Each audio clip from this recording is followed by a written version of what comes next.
Once upon a time the devil was seized with a desire to marry.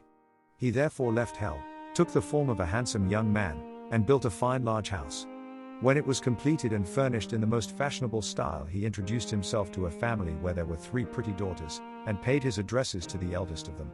The handsome man pleased the maiden, her parents were glad to see a daughter so well provided for, and it was not long before the wedding was celebrated.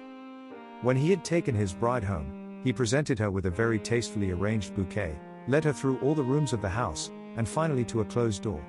"The whole house is at your disposal," said he, "only I must request one thing of you, that is, that you do not on any account open this door." Of course the young wife promised faithfully, but equally, of course, she could scarcely wait for the moment to come when she might break her promise. When the devil had left the house the next morning, under pretense of going hunting, she ran hastily to the forbidden door, opened it, and saw a terrible abyss full of fire that shot up towards her, and singed the flowers on her bosom.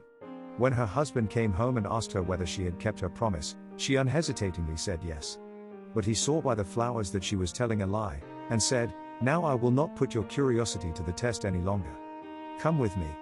I will show you myself what is behind the door." Thereupon he led her to the door, opened it, gave her such a push that she fell down into hell, and shut the door again. A few months after he wooed the next sister for his wife, and won her, but with her everything that had happened with the first wife was exactly repeated. Finally he courted the third sister. She was a prudent maiden, and said to herself, "He has certainly murdered my 2 sisters, but then it is a splendid match for me, so I will try and see whether I cannot be more fortunate than they." And accordingly she consented. After the wedding the bridegroom gave her a beautiful bouquet, but forbade her, also, to open the door which he pointed out.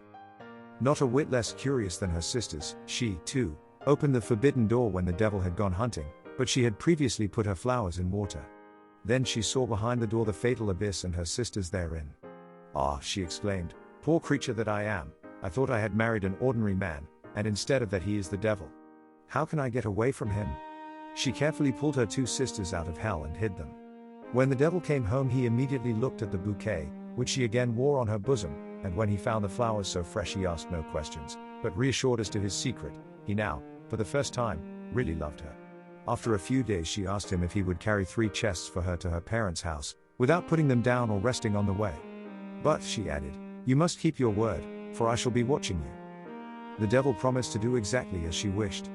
So the next morning she put one of her sisters in a chest, and laid it on her husband's shoulders.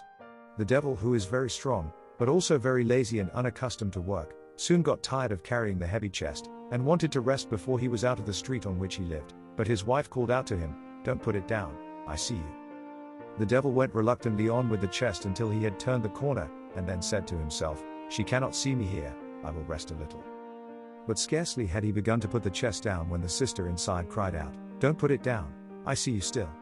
Cursing, he dragged the chest on into another street, and was going to lay it down on a doorstep, but he again heard the voice, "Don't lay it down, you rascal, I see you still."